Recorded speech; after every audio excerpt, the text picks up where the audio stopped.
Mga ate at kuya, may lumabas na picture si Ma'am Shi. Hindi ko alam, kayo na lang ang mag-interpret ha. Siya ba ay bangag? Ginawa ko, siya ba ay guilty of paggamit ng nakaka-high na thingy? Kasi ang dami ng akusasyon kay Ma'am Shi, di ba? Hindi ako may sabi na si Ma'am Shi ang presidente talaga ngayon. Pero yun ang sabi ng ano ba? Bisdak Pilipinas, Bisayang Dako. Sana all dako, charot. Si Ma'am Shi daw kasi ang presidente natin mga ate at kuya. Pero hindi yan yung picture na tinutukoy ko, kundi yung picture ni Ma'am Shi. Hindi yan. Yung ako, ang daing topic, hindi ko maubos. Itong picture ni Ma'am Shi, na parang ano lang, very ordinary yung photo, wala kang mapapansin masyado. Actually, in-upload ko to sa page ko and even sa YouTube, itong picture ni Ma'am Shi na nakikipag-meet with the designers. Again, mga ate at kuya, hindi ko alam kung bakit, ano itong mga pinagkakaabalan niyo? Ikaw ba, Ma'am Shi, ay may posisyon sa gobyerno? Bakit may mga pa-meeting-meeting ka? You have meetings with the designers, di ba, with the fashion models, with the weavers. Now, you have a meeting with the interior designers. Anong ipapadesign mo? Sabi nga ng mga DDS, I think si Miss Pebbles yan, and si Miss Sass. Anong ipapadesign mo sa Malacanang? Okay naman ang Malacanang. Anong ipaparenovate mo dyan? Nag-aaksaya ka ba ng pera? 15 trillion na ang utang ng Pilipinas, mga ate at kuya. Ang ginagawa ng gobyerno po, puro pagpapasosyal. Di ba, fashion show, concert sa Malacanang, may mga paperyahan pa sa Malacanang, ganyan. Fashion show? Bakit hindi mo ganapin yan sa Araneta Coliseum? Total kapilyedo mo naman yun. O sa MOA Arena, kung gusto mo ng bago at mabangong Coliseum or whatever. Venue for fashion shows. Puro pagpapakasosyal nung nakaraan na sinalanta tayo ng Bagyo, I think, 2022 yon. Diba, na-criticize na ngayong Malacanang, puro fashion show habang binabagyo or nililindol ang mga nasa Mindanao. Maybe that's 2023. Ang inuuna, yung mga pagpapasosyal. Ma'am Shi, tanggapin mo naman ang katotohanan na kahit bihisan ka ng maganda, hindi naman bagay sa'yo. Tapos yabang na isa ka sa best dress doon sa burol ni Queen Elizabeth. Di ba? Best dress daw yan. Mukhang inedit lang naman. O mahilig siya magpatawag ng meeting with the fashion, yung mga fashion designers na yung isa doon ay nagbaklas ng etiketa ng binili sa SM at binenta ng mahal. May biniling parang tuxedo or something sa SM, yung isang designer na kakasuhan daw niyan si Miss Maharlika. Ay totoo naman na, umamin naman siya. Humingi daw siya ng sorry. Tinanggal yung etiketa. Ano ba, 5,000 worth yung yung tuxedo or yung Americana na yun, whatever. Yung binili sa SM. Tinanggal yung etiketa at pinaltan ng kanyang pangalan nung fashion designer na Dilawan na dating nagbibihis kay Lugaw, ngayon nagbibihis na kay Madam. Kay Ma'am Shekels. 5K halimbawa, tapos ibinenta yung tuxedo na yon ng 100,000 kasi kilala nga nagbibihis nga kay BFF Lenlen ko diba, fashion designer for the politicians and the elite. So nalaman nung pinagbentahan ng tuxedo or kung anumang damit yun na binili sa SM na hindi talaga kanya yun kasi may inner pang etiketa. May nakatago, may hidden. Nakatago siguro sa bulsa nung Americana na SM pala yon. Na booking si designer, humingi ng sorry. Biro mo, 10 folds or maybe 20 folds na binenta yung halagang 5,000 na Americana or damit, tapos binenta ng 100K, tamad magtahi, parang ganun yun right? Maganda yung gawa, nakita sa SM, tamad magtahi, siguro nagmamadali na pinaltan na lang ng etiketa, ng tag. Yun ngayon ang nagbibihis dito kay Ma'am She. At kung sino-sino pa yung mga magsasampa ng kaso kay Miss Maharlika ng mga designers na ito ang binibihisan. Hindi naman maganda magdala kasi ang balik lagi nalalaylay ang Amerikana. Buti pa itong, yung patadyong, di ba? Buti pa itong aking Filipiniana thingy-thingy na outfit, hindi nalalaglag sa... Kaya Ma'am She, pag pinahisam, nakaganon yan nakaganon, nakalaylay ng ganon. Di ba, nakalaylay na ng ganon yun lagi. Ang balikat ni Ma'am She, parang hindi man nalagyan ng shoulder pads. Dapat hindi yung masyadong wakwak din Anyway, who are we? Di ba? Pero sa picture na ito, mga ate at kuya nga, nabuking si Ma'am Shi na may mali sa picture. Bakit at anong pautot ito, Ma'am Shi? Makikipag-meet ka sa 6 na fashion interior designer. Tapos, naka-mic ka. May hawak siyang microphone, mga ate at kuya. Bungol baga. Ha?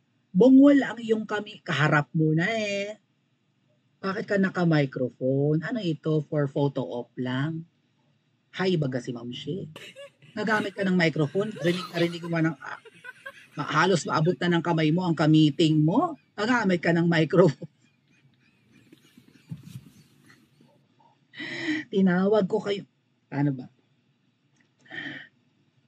Tinawag ko kayong lahat. Katabi lang sa lamesa. Halos maabot na ng kamay. Pinatawag ko kayong lahat kasi para-renovate ko ang Malacanang.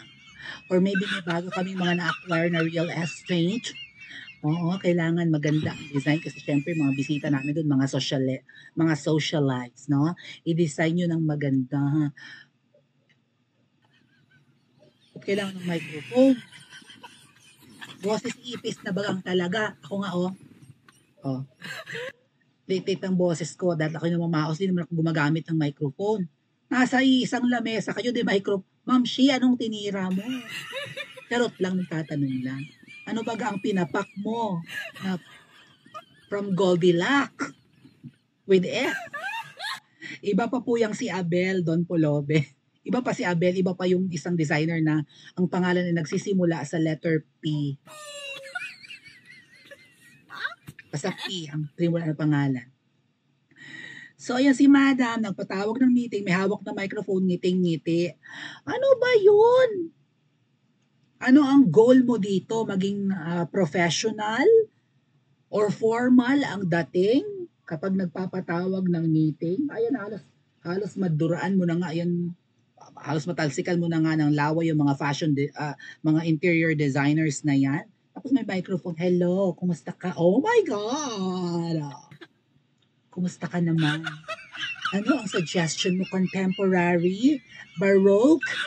Ano ang magiging interior design ng aking oh my God. So, ano sabi ni Sas dito? Basahin ko lang sa inyo mga kuya. Goals. Gagamit ako ng mic kahit 6 lang ang ka-meeting. Para bang siya may posisyon sa gobyerno talaga, nagpapatawag siya lagi ng mga meeting. At puro kasosyalan. Wala kayong balak pamurahin ang bilihin, suportahan ng mga farmers, fisher folks, di ba? Para ang ani marami, ang huling isda, ang mga magbababoy, ano puro kayo ayuda na lang. Ano yun? Puro kayo band-aid solution, para bang ang tindi ng insecurities ng mag-asawang ito na pilit silang nagpapakailit kahit hirap na hirap ang mga Pilipino. So, nagpatawag ka ng mga interior designers na mag-interior decorate probably ng mga bago yung acquire ng mga real estate, mga bagong tayo yung bahay, bagong gawa yung resort, di ba parang may bagong resort daw yan si Madam eh. Somewhere there in Central Luzon. Maybe in Pampanga ba yun? Nag-vlog si Miss Marlica patungkol dyan, di ba? May bagong pinagagawang resort si Madam. Di ba? Sa Zambales ba yun? Or Pampanga? Basta dyan sa Central Luzon eh. May bagong resort daw yun si Madam. So ano, ipapa-interior design mo ang iyong mga bagong properties or maybe ang Malacanang para hindi ka hiya-hiya. 'Di ba? Walang magiging pintas sa pagkaka-design ng mga interiors ng properties nyo. Sa dami ng pinapatawag mo, mamimili ka dyan kung sino ang makakapag-offer sa iyo ng magandang design. Yun yung i-handpick mo. Among the 6 interior designers, pipili ka ng isa. Ano to? PBB? Ba't may pang-meeting? Gaano karaming real estates, gaano karaming properties aside from the palasyo ang ipare-renovate mo, ipapadesign mo ang mga, 'di ba, ang mga decor at ang mga furnitures and appliances, kailangan ng kulay, nagmamatch, ang texture, 'di ba? Is it contemporary, classic, whatever? Renaissance? Oh. Ang social. Tapos may hawak na mic. Sabi pa naman ni Miss Pebbles, shinare kasi ito ni Miss Pebbles eh. Ay, wala nang flu call, nakakapagpa-picture na. Oo. Pero bakit may hawak na mic? Baka yung pagkakabarog sa hagdanan, kasi yun ang chika, di ba?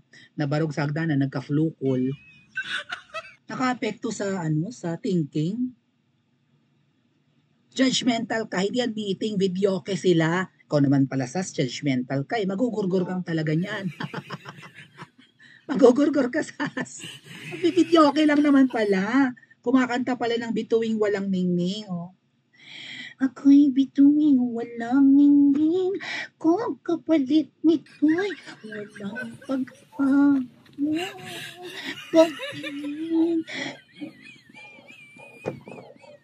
Videoke naman pala ito at nakaupo para ang kayang kumanta ng nakaupo kasi ang diaphragm naka-align naman.